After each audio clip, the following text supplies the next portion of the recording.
তুহিন সকালবেলা ভার্সিটির জন্য তাড়াতাড়ি করে রেডি হয়ে নিল, কারণ আজকে তার ভার্সিটির প্রথম দিন। অনার্স প্রথম বর্ষে ভর্তি হয়েছে সে, আর এই কারণে মনের মধ্যে অনেক আনন্দ।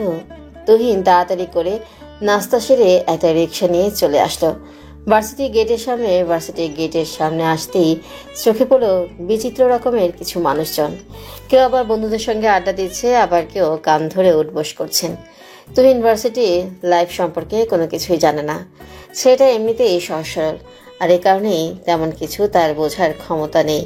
তুহিন আর কিছু না ভেবে সেম ভার্সিটির ভেতরে প্রবেশ করলো।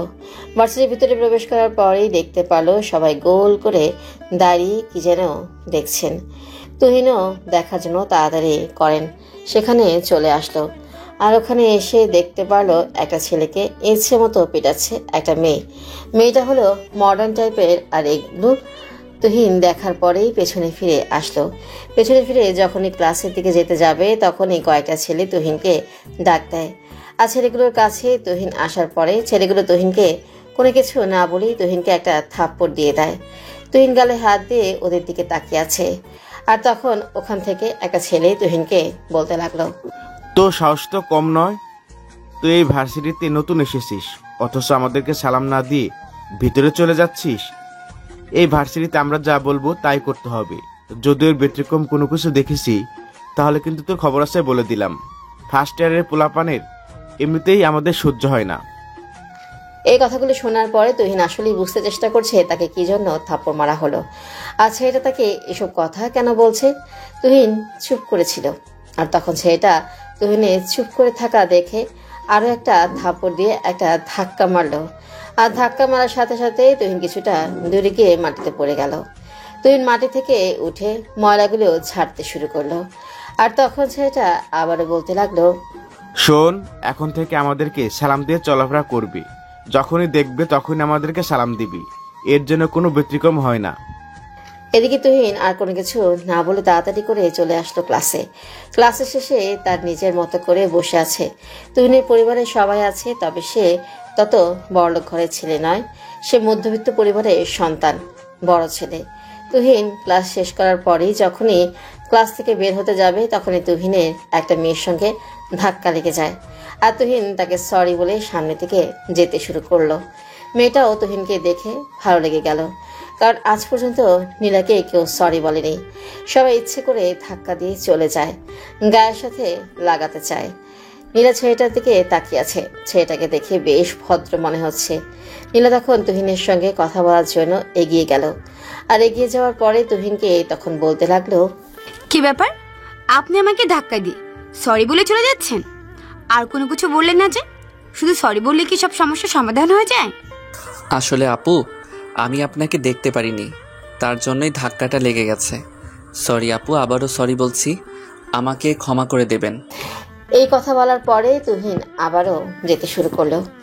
নীলা এসেছিল ছেলেটার সঙ্গে কথা বলার জন্য, কিন্তু ছেলেটা তো কথাই বলতে চাচ্ছে না।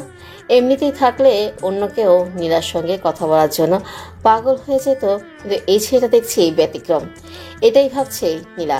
এদিকে তুহিন সোজা বাসার দিকে হাঁটা দিল। হাঁটতে হাঁটতে বাসায় চলে আসলো।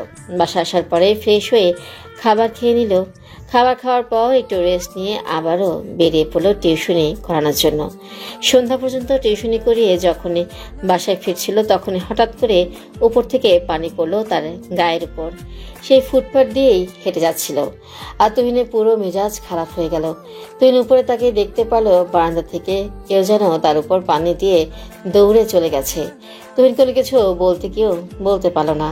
তারপর কোনো কিছু না বলেই চলে আসলো বাসায় এসে ফ্রেশ হয়ে খাবার খেয়ে শুয়ে আছে, আর ভাবছে সকালের মেয়েটা কি তার সঙ্গে ইচ্ছে করে কথা বলতে এসেছিল। তুহিনের সঙ্গে এই প্রথম কোনো মেয়ে বন্ধুত্ব করার জন্য হয়তো এসেছিল, কিন্তু তুহিন কোনো পাত্তাই দেয়নি। তুহিনের এটা ভাবতেই অনেক বেশি ভালো লাগছে। আরে হঠাৎ করেই তার মা রুমে প্রবেশ করলো। তুহিন শোয়া থেকে বসে পড়লো, আর তখন তুহিনকে বলতে লাগলো, তুহিন, এভাবে তো আর চলা যাচ্ছে না, কারণ তোর বাবা তো আর সংসারটা চালাতে পারছে না। তুই তো নিজের খরচটা যদি চালাতে পারতি তাহলে তো ভালো হতো। কারণ তোর বাবারও তো বয়স হয়েছে, তারও তো একটু আরাম দরকার, তাই না? মা, আমি বুঝতে পারছি তুমি কি বলতে চাচ্ছ। ঠিক আছে, তোমরা সামনের সপ্তাহেই তোমরা গ্রামে চলে যেও, আমি এখানে একাই থাকবো। আমি হয়তো একটা ম্যাচে উঠে পড়বো আর বাসাটা ছেড়ে দেব, সমস্যা কি? দেখ, তুই একা না যে তোর পিছনে সমস্ত টাকা পয়সা খরচ করে তোকে পড়াশোনা করাবো। কারণ তোর চিন্তা করতে হবে, তোর একটা বোন আছে, ওর বিয়ে শাদী দেওয়া লাগবে, সেটার জন্য অনেক টাকা পয়সার প্রয়োজন। আর তাছাড়া আমাদের তো আর এত সামর্থ্য নেই, তাই বলছিলাম গ্রামে গিয়ে থাকার জন্য। আমরা সামনের সপ্তাহে গ্রামে চলে যাই, আর ওখানে কোনো একটা কলেজে রিমিকে ভর্তি করিয়ে দেব, তাহলেই হয়ে যাবে। পরে ইন্টার পরীক্ষা দেওয়ার পরে তোর যদি চাকরি বাকরি হয়, তখন তাকে ঢাকায় এনে তোর ভার্সিটিতে ভর্তি করিয়ে দিস। আপাতত ওখানে থেকেই পড়াশোনা করুক। হ্যাঁ মা, আমিও এটাই ভাবছিলাম, কিন্তু তোমাকে বলতে পারছিলাম না ব্যস্ততার কারণে। তুমি আমার মনের কথাটা বলেছ, ঠিক আছে। তোমরা সামনের সপ্তাহে চলে যাও গ্রামে, আর ওখানেও তো গ্রামের জমিগুলো দেখার প্রয়োজন। ওখানে তো না থাকলে সমস্যা, এমনিতেই মানুষজন সব কিছু নিয়ে গেছে, আর যেটা আছে সেটাও যদি নিয়ে যায় তাহলে তো আর চলবে না। আর বাবারও তো গ্রামেই থাকার ইচ্ছা, কারণ চাকরিতে তো অবসর নিয়ে নিয়েছে। ঠিক আছে, তাহলে আমি বাড়িওয়ালাকে আজকেই না করে দিচ্ছি, যেন আর কোনো পরে কথা বলতে না পারে। আর তুই ভালো একটা মেসে উঠে পড়িস, আর ওখান থেকে তোর ভার্সিটিতে আসবো, পড়াশোনাটা চালিয়ে যাস। আরো কিছুক্ষণ কথা বলার পরে তুহিনের মা রুম থেকে বেরিয়ে গেল। আর এদিকে তুহিনের মাথায় নানা রকম টেনশন এসে গেছে অলরেডি, কারণ তারা এখন পুরো পরিবারের দায়িত্বটা হয়তো নেওয়া লাগবে। আর এসব ভাবতে ভাবতে এতদিন কখন যে ঘুমিয়ে গেল সে বুঝতেই পারলো না। সকালবেলা ঘুম থেকে উঠেই ফ্রেশ হয়ে ভার্সিটির জন্য রেডি হয়ে নিল। ভার্সিটি গেট দিয়ে প্রবেশ করতে যাবে, তখনই তাকে পেছন থেকে কেউ যেন ডাকতে লাগলো।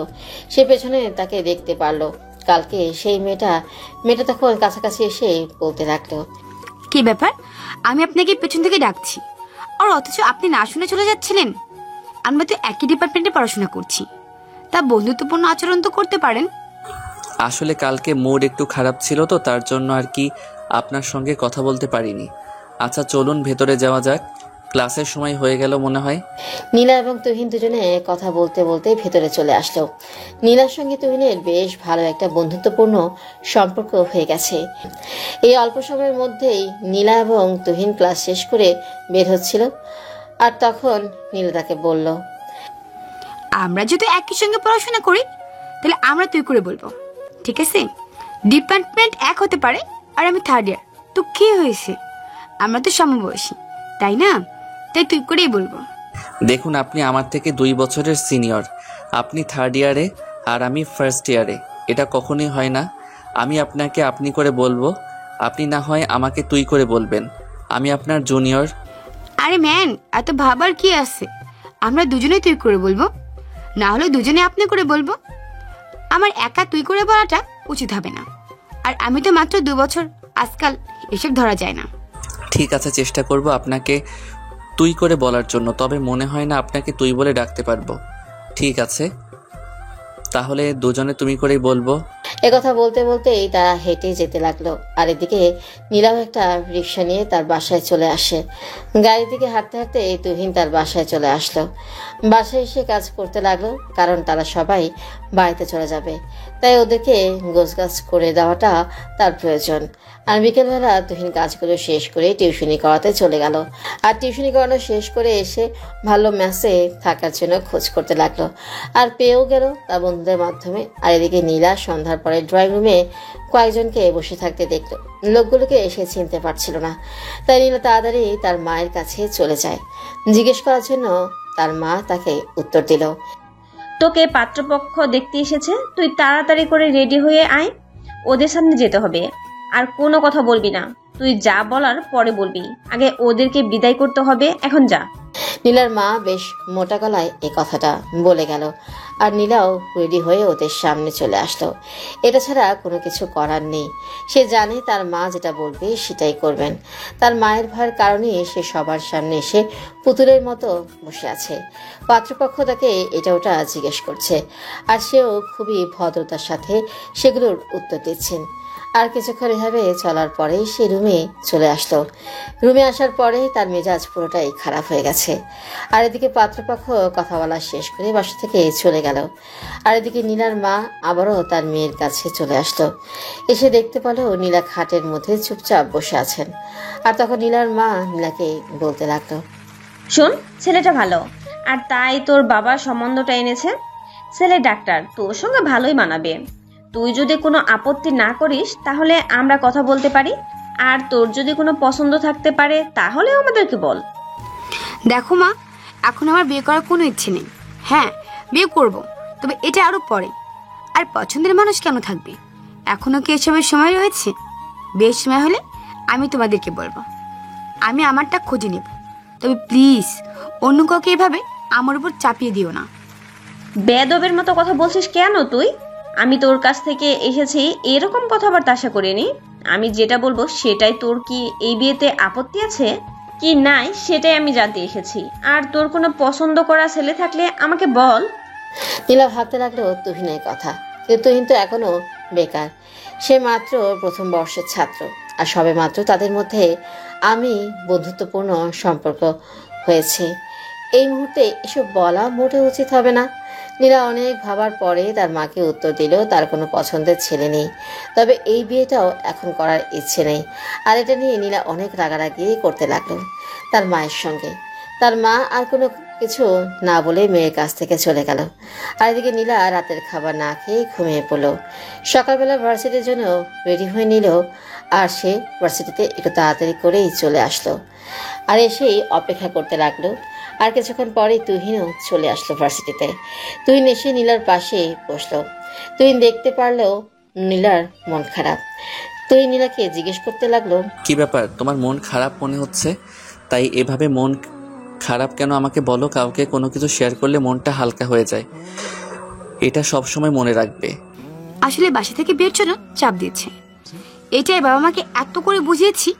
এখন আমি বিয়ে করব না। তবুও মা বাবা কোনো কিছুই বুঝতে চায় না। রাতে অনেক ঝামেলা হয়েছে এটা নিয়ে, তার জন্য আর কি মনটা ভালো নেই।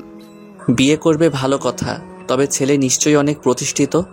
আসলে এই হচ্ছে মেয়েদের জীবন। ছেলেরা নিজেকে প্রচলিত করতে করতে অনেক সময় লাগিয়ে দেয়, আর মেয়েরা ইন্টার পাস করলো মানে অনেক বড় হয়ে গেছে, তাদেরকে বিয়ে দেওয়া লাগবে। এখনো কিছু কিছু মা বাবা এরকমটাই মনে করে। হয়তোবা এটাই মনে করে, কিন্তু বিশ্বাস করো, আমার এখন বিয়ে করার জন্য কোনো ইচ্ছে নেই। আমি চাই অনার্স লাইফ পুরোটা শেষ করতে, তারপরে কোনো কিছু একটা ভেবে দেখা যাবে। আপাতত বিয়ে করার জন্য আমি রাজি নই। কি করে মাকে বোঝাবো, বাবা কি বোঝাবো, কোনো কিছুই বুঝতে পারছি না আসলে। আমি একটা আইডিয়া দিতে পারি, সেটা হলো তুমি তোমার মাকে ভালো করে বুঝিয়ে বলো। হয়তো উনি তোমার কথায় রাখলেও রাখতে পারে, তবে ঠান্ডা মাথায় বুঝিয়ে বলবে, মনে যেটা আসে সেটা বলবে। এভাবে তুহিন এবং নীলা দুজনে কথা বলতে থাকে। তুহিন তাকে অনেকভাবে বোঝায় আর নীলার মনটা হালকা হয়ে যায়। তারপর তার ক্লাসে চলে গেল। আর এদিকে তুহিন তার ক্লাসে চলে আসলো। তারা দুজনেই ক্লাস শেষ করে ক্যাম্পাসে চলে আসলো। ওরা দুজনেই বসে আছে। আর সে সময় নীলা তখন বলতে লাগলো তুহিনকে, চলো আজকে পার্কে থেকে ঘুরে আসি। অনেকদিন পার্কে যাওয়া হয় না। দুপুরবেলা পার্ক অনেক বেশি ভালো লাগে, কারণ নদীর পানিটা অনেক ঝলমল করতে থাকে। ঠিক আছে, চলো তাহলে আমি আজকে ওখান থেকে ঘুরে আসি। আসলে আমারও কখনো যাওয়া হয়নি, যেতাম তবে একা একা বসে থেকে চলে আসতাম, কিন্তু এভাবে কারো সঙ্গে যাওয়া হয়নি। ওরা দুজনেই হাঁটতে হাঁটতে চলে আসলো পার্কে। ভার্সিটির কাছাকাছি একটা পার্ক আছে, আর ওখানে একটা নদী চলে গেছে। এই নদীটাই পার্কের সৌন্দর্য বাড়িয়ে দিয়েছে অনেক বেশি। পার্কে এসে ওরা নদীর পাড়ে বসে আছে। দুজনে কত গল্প করছে তার অপেক্ষাই রাখে না। আর সে সময় তুহিন তার নিজের লাইফটা বলতে লাগলো। আসলে ছোটবেলা থেকে আমি এরকম একা থাকতে পছন্দ করি, জানি না কেন, তবে ওই রকম ছেলেদের মতো মেয়েদের সাথে কথা বলা, আড্ডা দেওয়া, এসব কিছু পছন্দ আমার হয় না।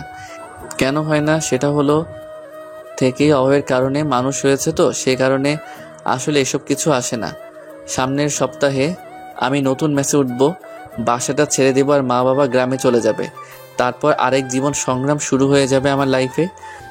দেখো, তোমার জীবনে ভালো কিছুই হবে, তুমি শুধু ধৈর্য ধরো। তোমার মতো আসলে কয়েকটা ছেলে হতে পারে, তুমি যেভাবে তোমার পরিবারের পাশে রেখেছো, এখন পর্যন্ত এটাই অনেক কিছু। পরিবারকে কোনো কিছু টাকা পয়সা দিয়ে হেল্প করতে হবে এমন কোনো কথা নেই। টাকা পয়সা ছাড়া পরিবারকে আগলে রাখা যায়, এটা তুমি পারছো। আমি তোমার সিনিয়র হয়েও আমি এটা পারলাম না। তোমার তো আর কোনো চিন্তা করতে হয় না, কারণ তুমি অনেক বড় লোক, বাবার একমাত্র মেয়ে। আমি যে তোমার বন্ধু হতে পেরেছি এটাই তো আমার কাছে অনেক কিছু, কারণ আমার মতো ছেলের সঙ্গে কেউ বন্ধুত্ব করবে এটা তো কল্পনাই করা যায় না। হ্যাঁ, এটা ঠিক, আমার বাবার অনেক টাকা আছে, কিন্তু তাই বলে আমি অহংকারী হব? অহংকারের কারণে আমি মাটিতে পা রাখবো না এমনটা না। আমার গাড়ি 2টা, আর গাড়ি রেখে আমি রিক্সা দিয়ে চলাফেরা করি, যেন আমার মধ্যে কোন অহংকার জিনিসটা না আসে। আর তুমি একমাত্র ছেলে যার সঙ্গে আমি নিজে থেকে বন্ধুত্ব করেছি। অনেক ছেলে আমার সঙ্গে বন্ধুত্ব করার জন্য, কথা বলার জন্য পাগল, কিন্তু আমি ওদেরকে পাত্তা দিতাম না, কারণ ওরা আসলে মানসিক পশু। তোমার সরলতা, ভদ্রতা দেখেই তোমার সঙ্গে বন্ধুত্ব করেছি। তুমি সবার চেয়ে একটু ব্যতিক্রম। আমি নিজে ব্যতিক্রম কিনা জানি না, তবে আমি চেষ্টা করি আমার মতো করে থাকার জন্য। আমি এটা সবসময় ভাবি যে আমার কারণে যেন কারো ক্ষতি না হয়। এভাবে তুহিন আর নীলা কথা বলতে লাগলো। আর কথা বলতে বলতে কখন যে সময়টা পার হয়ে বিকেল হয়ে গেল বুঝতেই পারলো না। বিকেলবেলা তুহিন তাড়াতাড়ি করে টিউশনি করাতে চলে আসলো, আর এদিকে নীলা তার বাসায় চলে গেল। নীলা তার বাসায় চলে যাওয়ার পরেই তার মায়ের সঙ্গে ঠান্ডা মাথায় কথা বলতে লাগলো। তার মাকে বুঝিয়ে বলল। তার মা পরবর্তীতে আর কোনো কিছু বলল না, সব কিছু মেনে নিল। এদিকে তুহিন টিউশনি শেষ করার পরে বাসায় চলে আসলো, আর এভাবেই পার হয়ে গেল কয়েকটা দিন। তুহিনের মা বাবা, তার বোন সবাই গ্রামে চলে গেছেন। তুহিন এখন নতুন মেসে উঠে গেছে। মেসের জীবনটা একটু ভিন্ন টাইপের। ব্যাচেলার লাইফ অনেকটা মজাদার, তবে দুঃখ কষ্ট সবকিছু মিলিয়ে আছে। এদিকে নীলার সঙ্গেও বেশ ভালোই চলছে বন্ধুত্ব। নীলা তার থেকে সিনিয়র হয়েও সে কখনো সিনিয়রদের মতো আচরণ করে না। একটা বন্ধুর মতো যেভাবে থাকার প্রয়োজন নীলা সেভাবেই থাকে। নীলা মনে মনে তুহিনকে পছন্দ করে ফেলেছেন, কিন্তু তুহিনের এরকম কিছু এখনো অনুভব হয়নি। হ্যাঁ, তুহিনের এটা মনে হয়েছে যে সে বন্ধুর চেয়ে অনেক বড় কিছু তার কাছে, কিন্তু তার মধ্যে কখনো নীলার জন্য ভালোবাসাটা দেখতে পারেনি তুহিন। এভাবেই পার হয়ে যায় একটা বছর। এই একটা বছরে নীলা সবসময় তুহিনের পাশে থেকেছেন, সবসময় সুখে দুঃখে তার সঙ্গে থেকেছে। দুজন দুজনকে এখন পছন্দ করে, কিন্তু কেউ কাউকে এখন পর্যন্ত বলেনি। আজকে নীলার জন্মদিন, আর এটা তুহিন খুব ভালো করেই জানে। আর তুহিন নীলাকে সারপ্রাইজ দেওয়ার জন্য বিকেলবেলা কেক নিয়ে পার্কে চলে আসে, আর নীলার জন্য অপেক্ষা করতে থাকে কখন নীলা তার সেই প্রিয় মানুষটা আসবে। অপেক্ষার প্রহর যে আর শেষই হয় না। তুহিন বারবার নীলাকে কল দিচ্ছে, কিন্তু নীলা ফোন ধরছে না। হয়তো নীলা জ্যামের মধ্যে আছে, রাস্তায় আছে, এ কারণেই ফোনের সাউন্ড হচ্ছে না বলে কল ধরছে না, এরকমটাই মনে হচ্ছে তুহিনের। বিকেল পার হয়ে সন্ধ্যা নেমে এলো, কিন্তু এখন পর্যন্ত নীলার কোনো দেখা নেই। এই এক বছরে এই প্রথম যে নীলার কথা দিয়ে সে তার সঙ্গে দেখা করতে আসলো না, তো আবার আজকে এমন একটা দিনে তুহিন অনেক ভেবেছিল আজকে তাকে প্রপোজ করবে। মনের কথাগুলোও পুষে রাখা এতদিন পরে খুলে বলবে নীলাকে, কিন্তু কোনো কিছুই যে হলো না। বাধ্য হয়ে রাগে তুহিন কেক ফেলে দিয়ে সে ম্যাসে চলে আসতো। ম্যাসে এসে বারবার নীলাকে কল করে কল দিচ্ছে, কিন্তু এখন নীলার মোবাইলটা বন্ধ বলছে।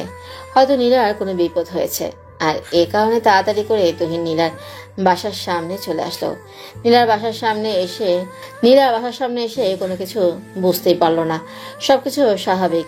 যদি ওরা বাসা ছেড়ে চলে যেত তাহলে বাসায় তালা দেওয়া থাকতো, কিন্তু সবকিছুই ঠিক আছে। তাহলে নীলা কেন কল ধরছে না? বাসায় যাওয়ার কোনো সাহসও পাচ্ছে না তুহিন বাসার দারোয়ানকে জিজ্ঞেস করতে লাগলো। আচ্ছা চাচা, এখানে যে নীলা থাকে ওর কি কোনো সমস্যা হয়েছে? ও আজকে ভার্সিটিতে কেন আসেনি? আপনি কোনো কিছু বলতে পারবেন? আমি আসলে তার বন্ধু, একই সঙ্গে পড়াশোনা করি। এই কথাটা তুহিন শোনার পরেই নিজের কানকেও যেন বিশ্বাস করতে পারল না। এভাবে তাকে ছেড়ে পর করে দিতে পারলো নীলা? তুহিন নিজেকে সামলাতে ওই লোকটার কাছ থেকে চলে আসলো। আর কোনো কিছু না বলেই তুহিন রাস্তা দিয়ে একা একা হেঁটে যাচ্ছে। চোখ দিয়ে তার অনবরত পানি পড়ছে। এত কষ্টের পরে তুহিন কাউকে ভালোবাসতো, আর এভাবে ধোকা দিল নীলা। অন্য কাউকে বিয়ে করতে পারলো, একটা বারও জানানোর প্রয়োজন মনে করলো না নীলা। এদিকে নীলা যার সঙ্গে বিয়ে হয়েছে সে অনেক বড়লোক বাবার একজন ছেলে। ছেলেটার স্বভাব চরিত্র তেমন একটা ভালো নয়, কিন্তু ছেলেটার ভালো মন্দ কোনো কিছু না দেখেই নেওয়ায় বাবা মা তাকে বিয়ে দিয়ে দিয়েছে ওই ছেলেটার সঙ্গে। নীলা এখন বাসর ঘরে বসে আছে, তবে এই অপেক্ষার মধ্যে ভালোবাসা নেই, আছে শুধু ঘৃণা। এদিকে নেহাল সে বাসর ঘরে প্রবেশ করলো। বাসর ঘরে প্রবেশ করার পরে দেখতে পারলো তার নতুন বউ বিছানায় চুপটি করে বসে কান্না করছিল। আর তখন নেহাল নীলাকে বলতে লাগলো, কি ব্যাপার, তুমি এভাবে কান্না কেন করছো? আজকে আমাদের বিয়ে হয়েছে আর অথচ তুমি এভাবে কান্না করছো। তাড়াতাড়ি করো, তোমাকে আদর করার আমার খুব ইচ্ছে করছে। তাড়াতাড়ি করে কাপড়গুলো চেঞ্জ করে আসো তো। নীলা নেহালের কাছ থেকে এরকম কিছু আশা করেছিল, কারণ নেহাল একটা ভালো ছেলে ছিল না। তার মা বাবাকে অনেক বুঝিয়েছে, কিন্তু তার বাবা মা কোনো কিছু না বুঝেই তার সঙ্গে জোর করে বিয়েটা দিয়েছেন।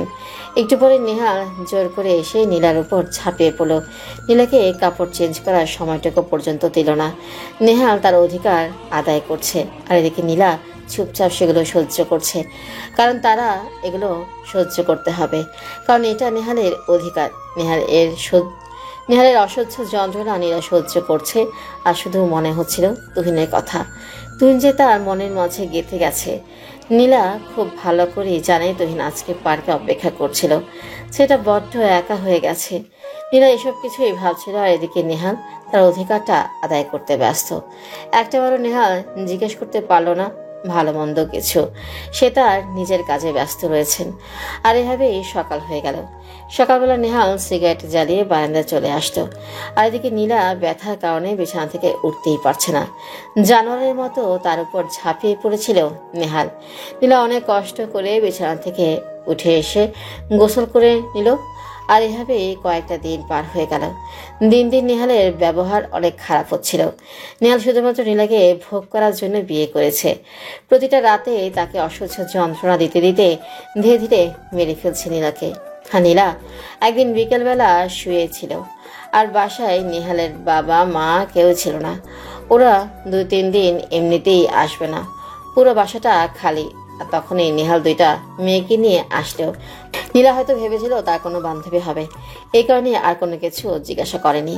নীলা রান্নাঘরে রান্না করছিল, আর তখনই নেহাল এসে তাকে বলতে লাগলো, এই ফকিন্নির বাচ্চা, তাড়াতাড়ি করে আমার জন্য ভালো করে কফি বানিয়ে নিয়ে আয়, আর ওদের জন্য ড্রিঙ্কস নিয়ে আয় 10 মিনিটের মধ্যে, যেন আমি পেয়ে যাই। যদি আর 1 মিনিট দেরি হয় তাহলে তোর খবর আছে বলে দিলাম। নীলা মাথা নিচু করে সবকিছু সহ্য করলো, আর কোনো কিছুই বলতে পারলো না, কারণ কিছু বলতে গেলেই তাকে অনেক মারবে। নেহাল এদিকে 2টা মেয়ের সঙ্গে ড্রয়িং রুমে বসে ডান্স করছিল, আর তখনই কফি এবং ড্রিঙ্কস সবগুলি এনে দিল ওদেরকে। নেহাল কফি রেখে ড্রিঙ্কস করতে আর ডান্স করতে ব্যস্ত হয়ে গেছে।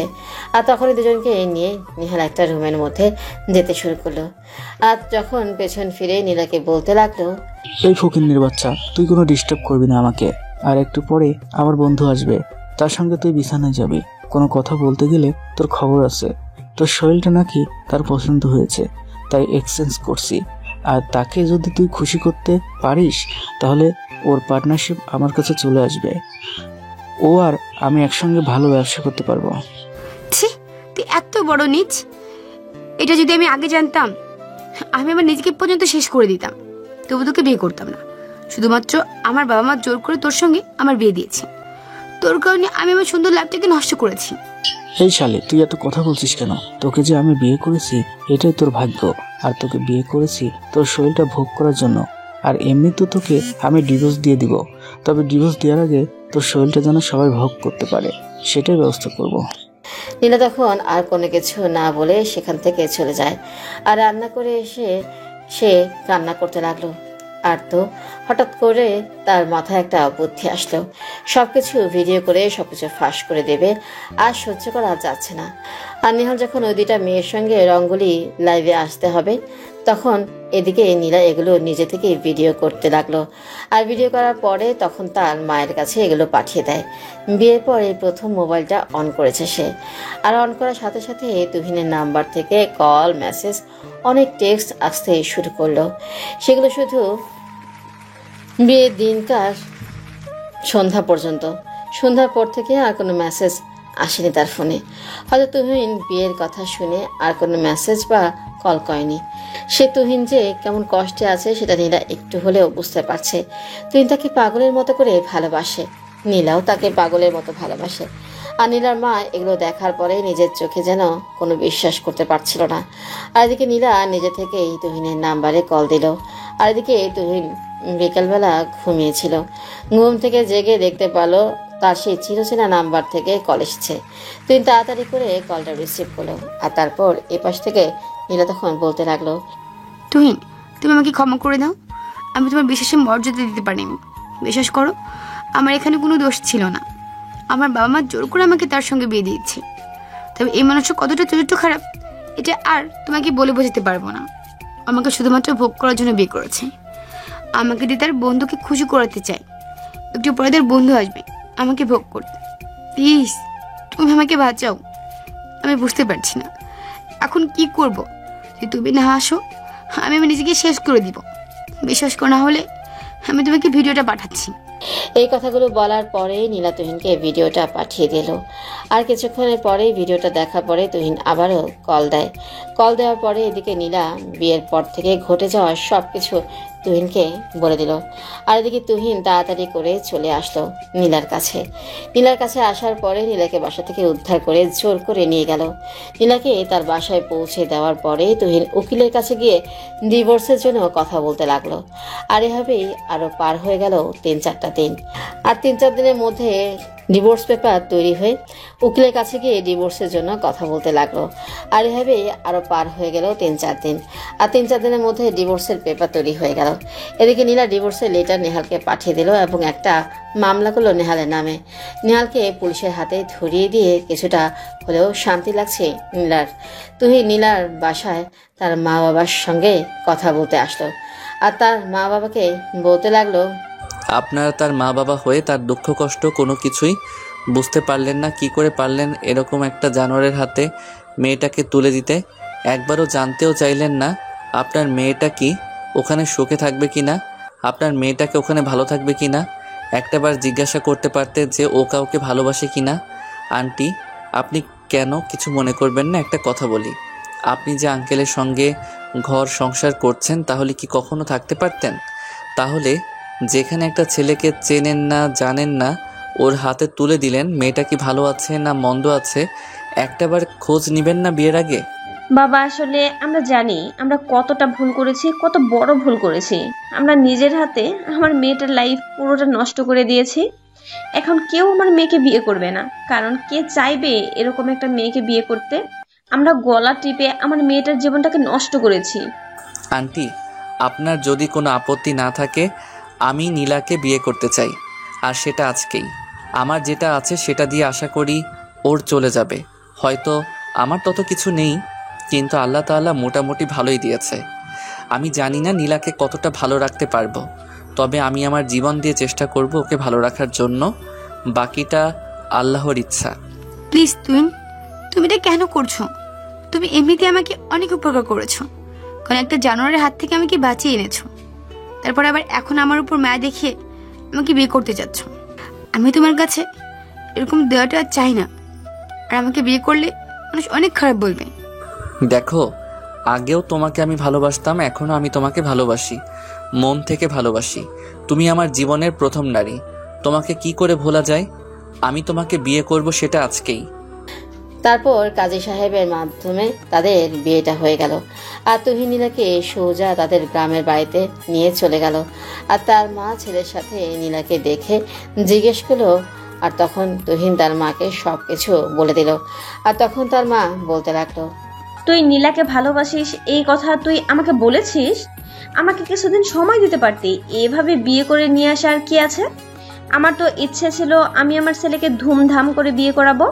তুই আমাদের একটা মাত্র ছেলে, আর তুই কিনা আমাদের কথাটার মূল্য দিলি না। আসলে মা, আমি এমন পরিস্থিতিতে ছিলাম যেটা আসলে বলার মতো নয়। আখের বাসা থেকে বিয়ে ঠিক করেছিল, আগে অনেক কান্নাকাটি করছিল, আর সেই জন্য আমি একটা ভুল করে ফেলেছি মা, আমাকে মাফ করে দাও। আগে চাকরিটা করতি, তারপর না হয় বিয়েটা করতি। আমরা কি না করতাম? এভাবে বিয়ে করে নিয়ে এসেছিস, লোকে এখন কি বলবে? সমাজের চোখে আমরা কি মুখ দেখাতে পারবো? তোর বাবারও তো সমাজের মধ্যে একটা নাম ডাক আছে, সে সবার কাছে গিয়ে কি বলবে? মা, আমি এমন কোনো কিছু করিনি যাতে বাবা সবার সামনে মুখ দেখাতে পারবে না। আমি যেটা করেছি এটা একটা ভালো কাজ, আর মানুষ তো অনেক কিছুই বলবে। মানুষের কথায় কান পেতে থাকলে কি আর হবে?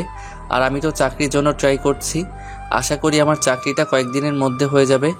অনেক জায়গা তো ইন্টারভিউ দিলাম, সেখানে তো হলো না। কালকে যে ইন্টারভিউটা দিয়েছিলাম ওইটা অনেক ভালো হয়েছে, দেখা যাক কি হয়। এই বলে তুহিন তার রুমে চলে আসলো। তুহিন মনে মনে বলছে তার চাকরিটা হয়ে গেলে সে আবারও তার বাবা মাকে নিয়ে ঢাকায় চলে যাবে। তুহিন রুমে এসে বিছানায় গায়ে এলিয়ে দিয়ে শুয়ে পড়লো। আর ওয়াশরুম থেকে বের হয়ে নীলা বলতে লাগলো, দেখছো, সিনিয়রের কথা শুনলে আসলে ততটা বিপদ আসে না। আমি বলেছিলাম যে এতটা ঝামেলা হবে না, তুমি যতটা ভাবছো। হয়তো তুমি এখন একটু বোকা খেয়েছো, কিন্তু আমাদেরকে তো মেনে নিয়েছে, তাই না?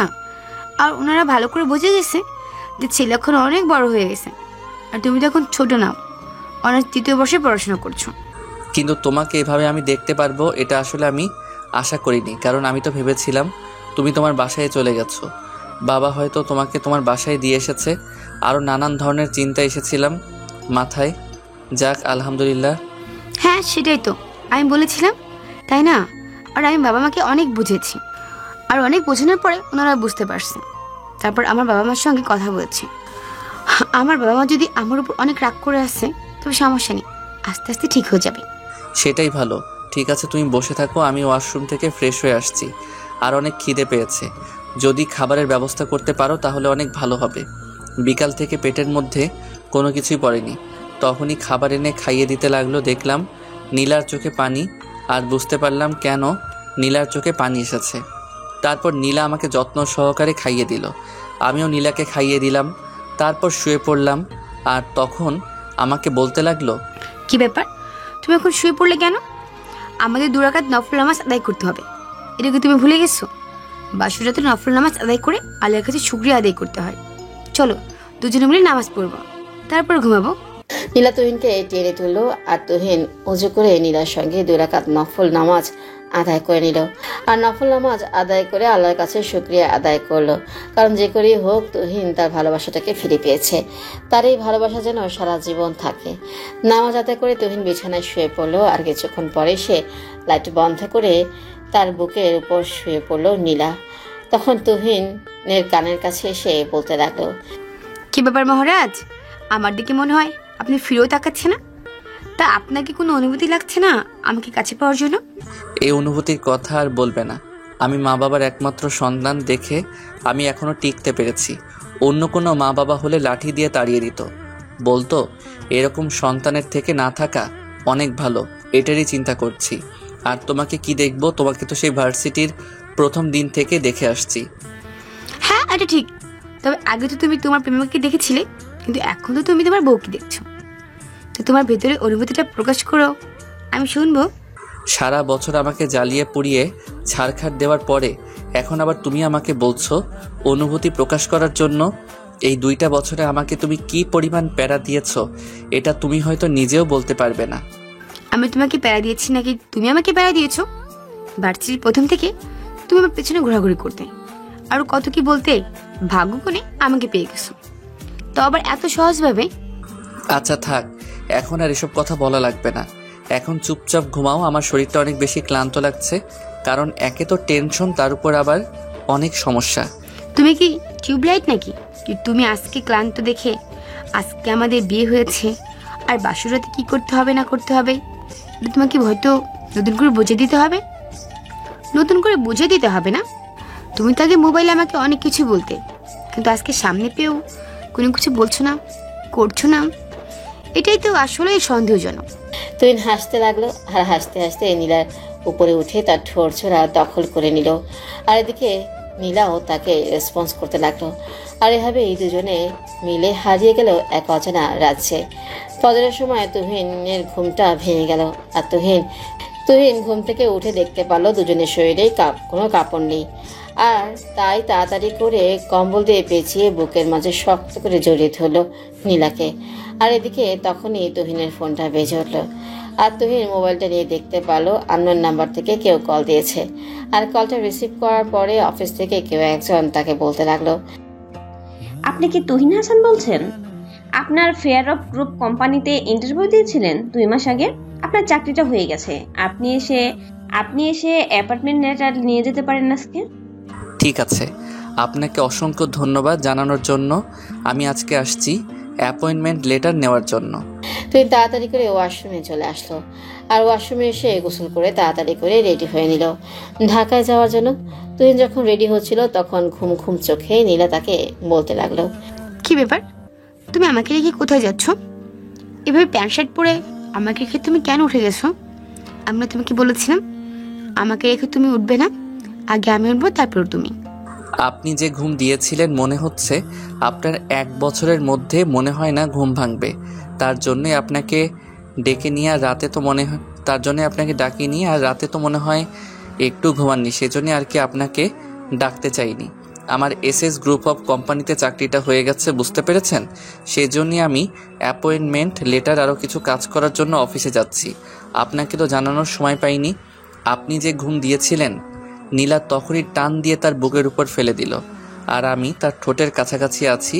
আর তখন সে আমাকে কানের কাছে এসে ফিসফিস করে বলতে লাগলো, তাই আমি যে ঘুমিয়েছিলাম, ঘুমের কারণটা কি সেটা কি আপনি জানেন না? সারাতে আমাকে একটু ঘুমাতে দেননি, তারপর আবার এখন বড় বড় কথা বলছেন। আর একটা কথা দেখেছো, আমাকে এনেছে বলেই কিন্তু তোমার চাকরিটা হয়ে গেছে। আমার উসিলায় তবু তুমি আমাকে কেড়ে দিতে চাও না? ও তাই নাকি? ঠিক আছে, তাহলে তো ভালোই হলো।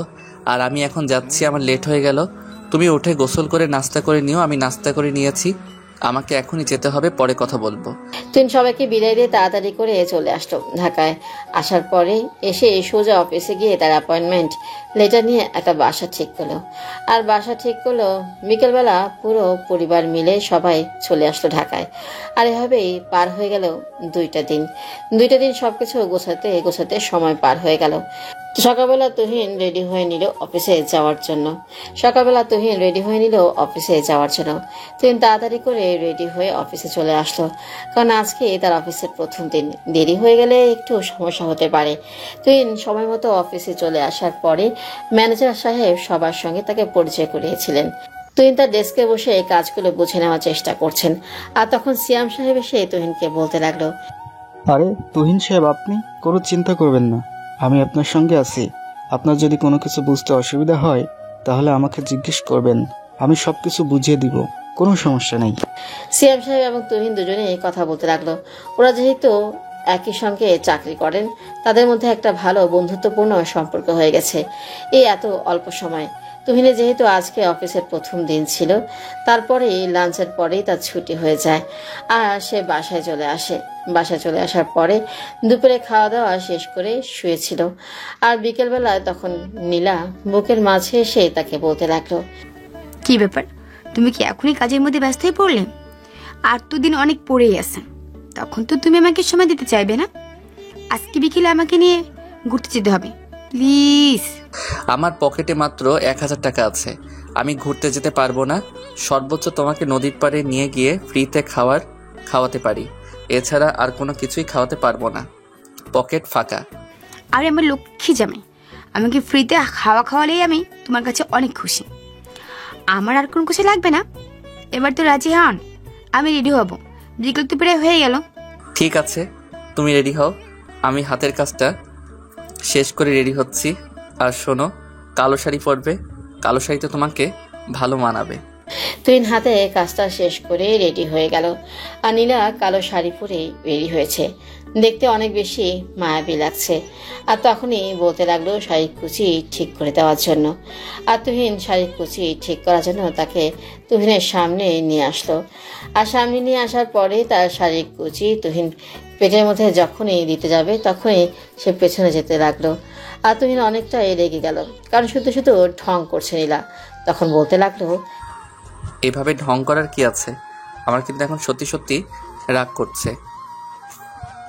আমি কিন্তু তোমাকে একা রেখেই চলে যাব। তুমি জুনিয়র হয়ে আমাকে বকা দিচ্ছ? তোমার সাহস তো কম নয়। আর আমি কি এমনি এমনি পেছনে যাচ্ছি নাকি? তুমি শাড়ি কুচি দিতে গিয়ে তুমি কি করছো তুমি দেখতে পাচ্ছ না? আর উল্টা বকা দিচ্ছ। আচ্ছা ঠিক আছে, এখন আর কোনো কিছু বলবো না। এখন তাড়াতাড়ি রেডি হয়ে নাও। আজকে রিকশায় করে নদীর পাড়ে গিয়ে অনেকক্ষণ ঘুরবো, ঠিক আছে?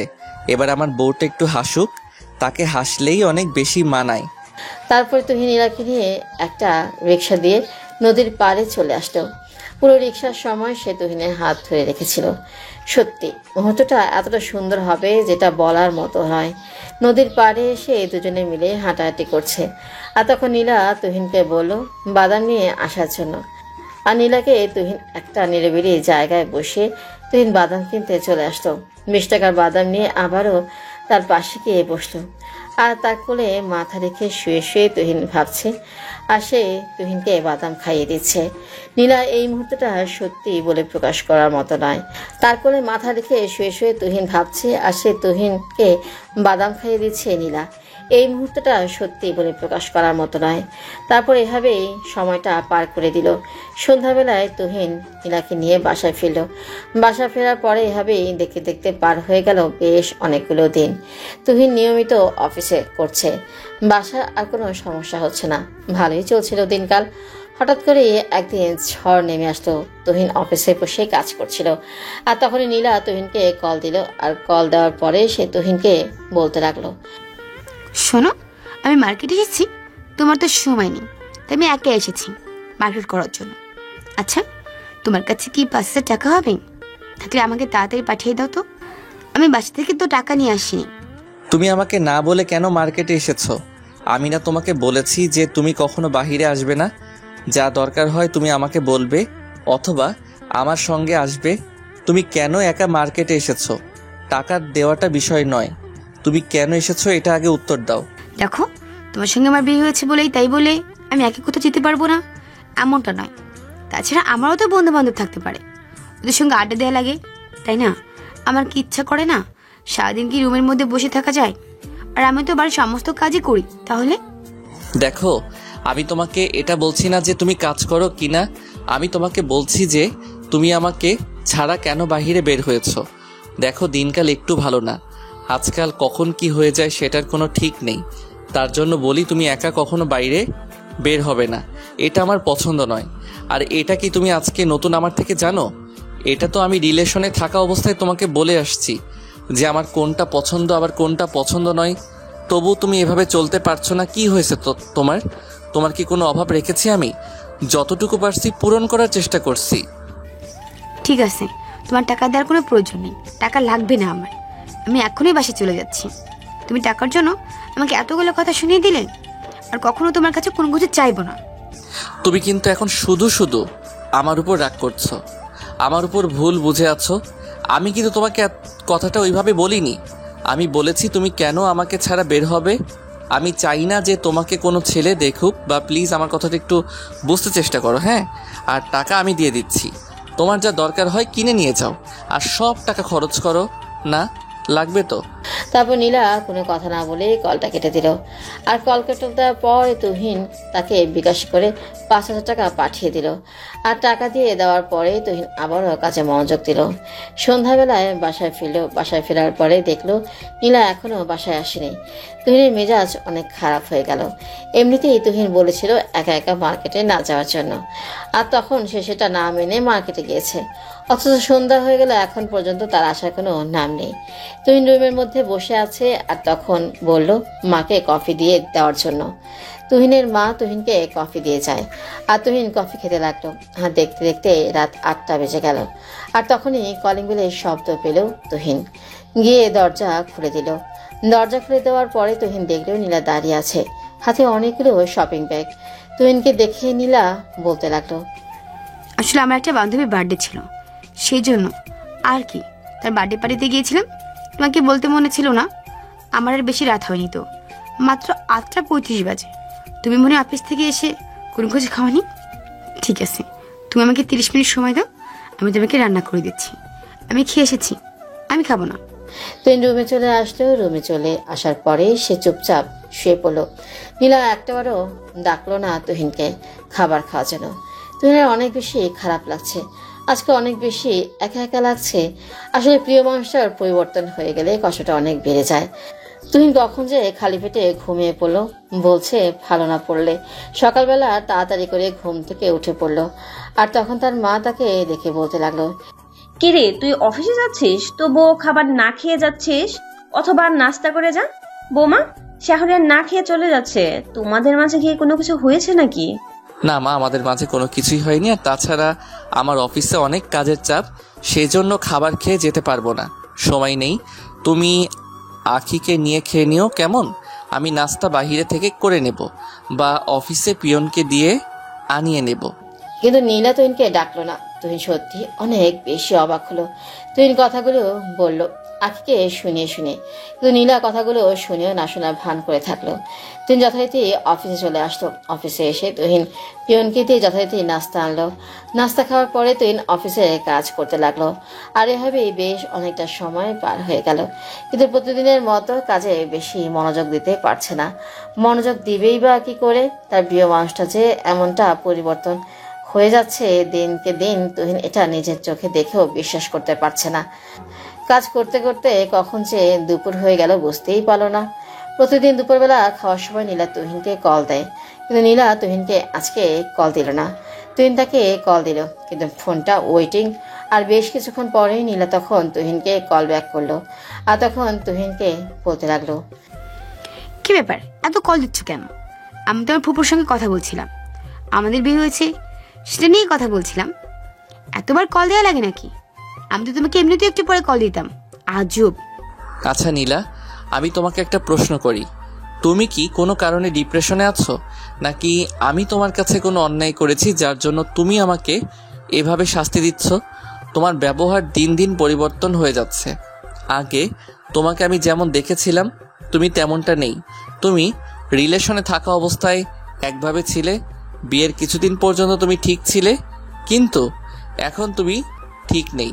আমার কাছে মনে হচ্ছে তুমি কি আমার কাছ থেকে কোনো কিছু লুকাচ্ছ। দেখো, আমার কাছে কোনো কিছু লুকাবে না। তোমার কি হয়েছে সেটা আমাকে খুলে বলো। তুমি কি কারণে আমাকে অ্যাভয়েড করে চলছো এটা আমাকে বলো, না বললে আমি কি করে বুঝবো? আর আমার তো মনে হয় না আমি তোমার সাথে কোনো অন্যায় করেছি। আমার কাছে তো সব কিছুই স্বাভাবিক লাগছে। আরে আমার আবার কি হবে? আমি এমনিতে পড়াশোনা চাপিয়ে আছি, আমি মাস্টার্স করবো, সেজন্য ভর্তি হয়েছি। বাবা টাকা দিয়েছিল আর ফুপুর সঙ্গে কথা বলছিলাম, সেজন্য মেজাজ ঠিক রাখতে পারিনি। তুমি কেন শুধু শুধু এমন করছো? আর সকালবেলা নাস্তা খেয়ে গেলেই পারতে, অফিসে তো কাজ। তবুও তো নাস্তা করে নেওয়া ভালো ছিল না? এখন দুপুরের সময়, তুই সকালবেলা নাস্তার কথা বলছো কেন? তোমার কি সকাল থেকে একটু সময় পাওনি যে আমাকে কল দিয়ে জিজ্ঞেস করার জন্য আমি কি আসলেই নাস্তাটা খেয়েছি কিনা? তুমি বাড়িতে কি এমন কাজ করো? বাড়িতে তো মা মোটামুটি সব কাজ করে দেয়, তুমি শুধু রান্না বান্না করো।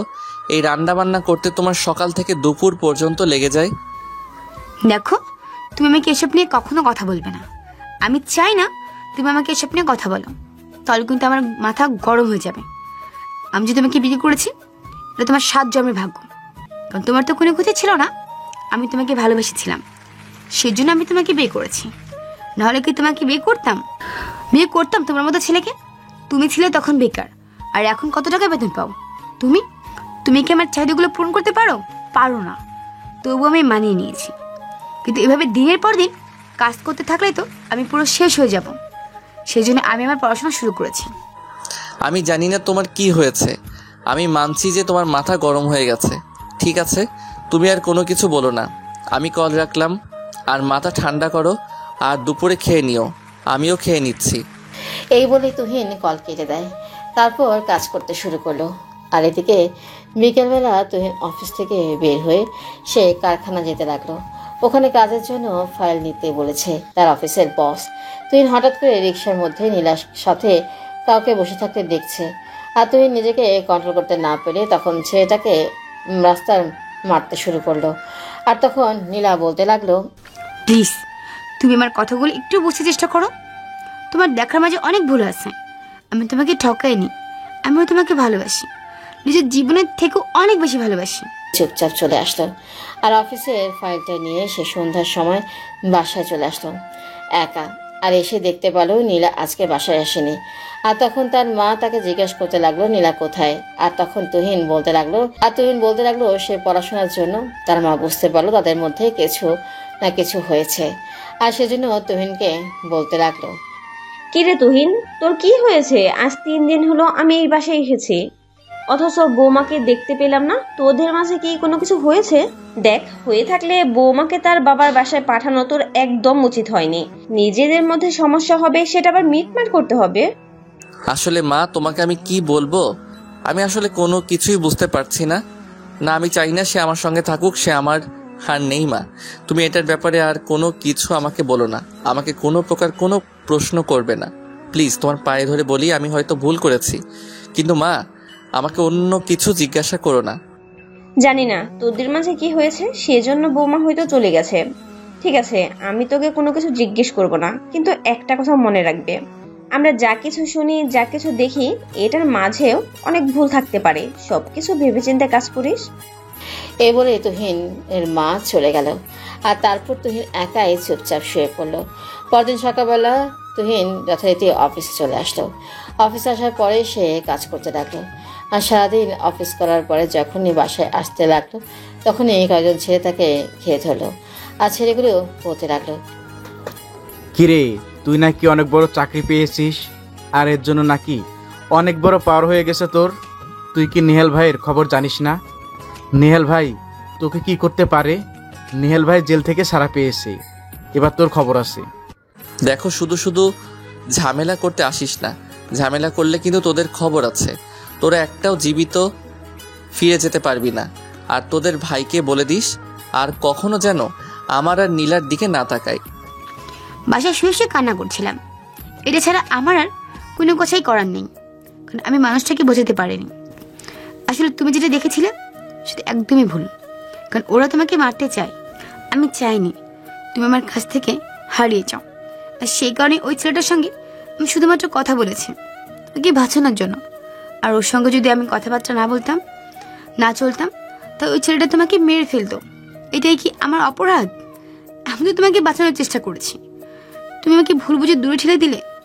আমি সে ভাবছি আর কান্না করছি, আর এভাবে পার হয়ে যায় কয়েকটা দিন। এদিকে তুহিন ছেলেগুলোকে মারতে থাকলো, আর এদিকে পেছন থেকে এসে নেহাল মাথায় আঘাত করলো।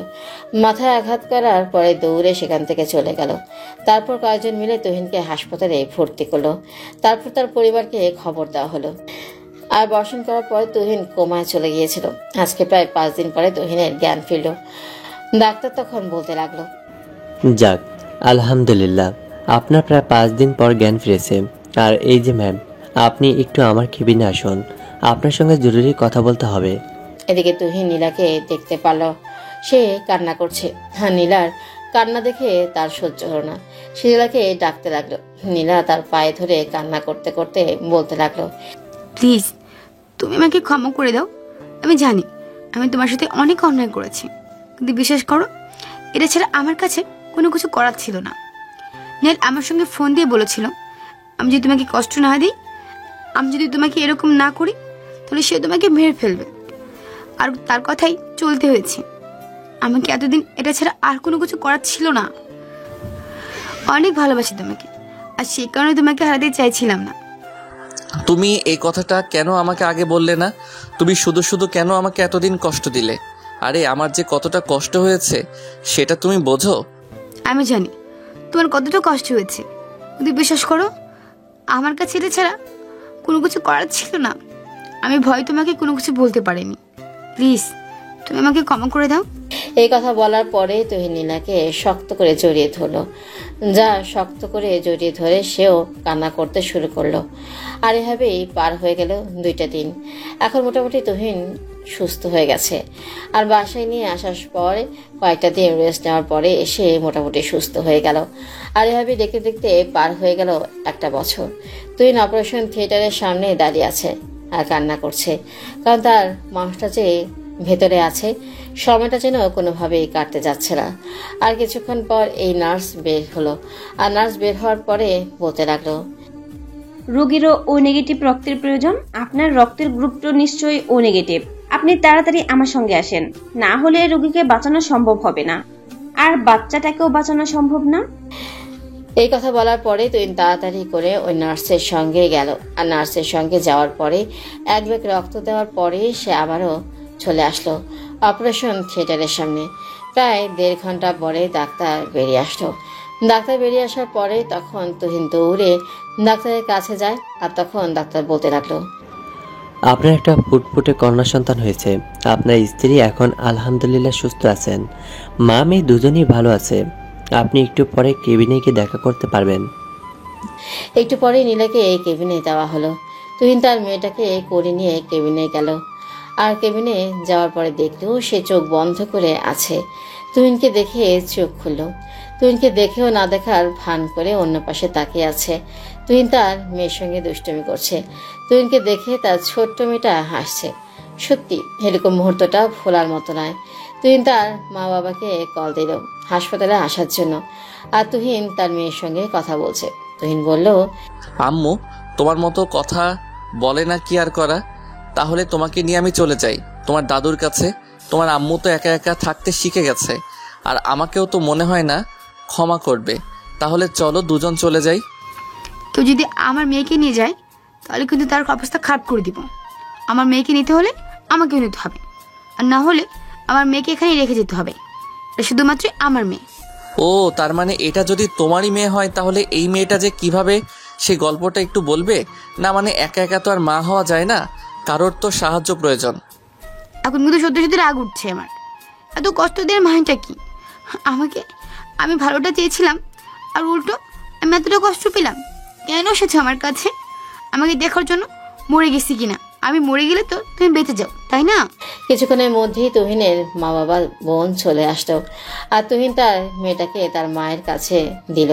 তুহিনের আম্মু অনেক খুশি হয়েছে। তুহিনের আম্মু নীলার সঙ্গে কথা বলে ছোট্ট মেয়েটাকে নিয়ে বের হয়ে গেল। আর এদিকে তুহিন ক্যাবিনে প্রবেশ করে নীলাকে শক্ত করে জড়িয়ে ধরল। আর নীলা তুহিনকে জড়িয়ে ধরে কান্না করতে শুরু করলো। আর তখন বলতে লাগলো, শয়তান বজ্জাত মেয়েকে পেয়ে এখন আমাকে ভুলে গেছো?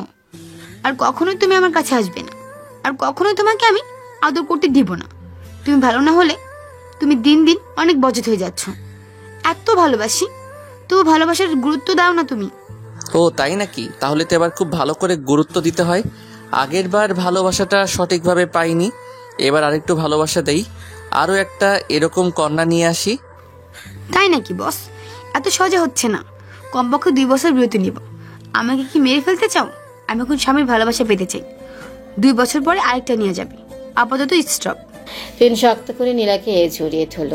আর তখনই নীলার বাবা মা কেবিনে প্রবেশ করলো। তুহিন তাড়াতাড়ি করে ছেড়ে দিল। দুজনেই লজ্জা পেয়ে গেছে, কারণ ওনারা তুহিন আর নীলাকে এভাবে জড়িয়ে ধরে থাকতে দেখেছেন।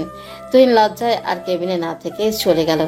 আর কিছুক্ষণ পরে ওনারা যখন বের হলো তখনই আবার কেবিনে এসে নীলাকে কপালে আলতো করে চুমু দিল। আর তখন নীলা জড়িয়ে ধরল। আর তখন নীলা বলতে লাগলো, প্লিজ আমাকে এখান থেকে নিয়ে চলো। আমার এখানে থাকতে ভালো লাগছে না। আমি তোমার সঙ্গ পেতে চাই। আমার আর কোনো কিছু লাগবে না। আরে ডাক্তার বলেছে আরো 3 দিন থাকতে হবে, আর আমি তো পাশে আছি। এত চিন্তা কিসের? এখন একটু ঘুমাও, তাহলে কাজে দেবে।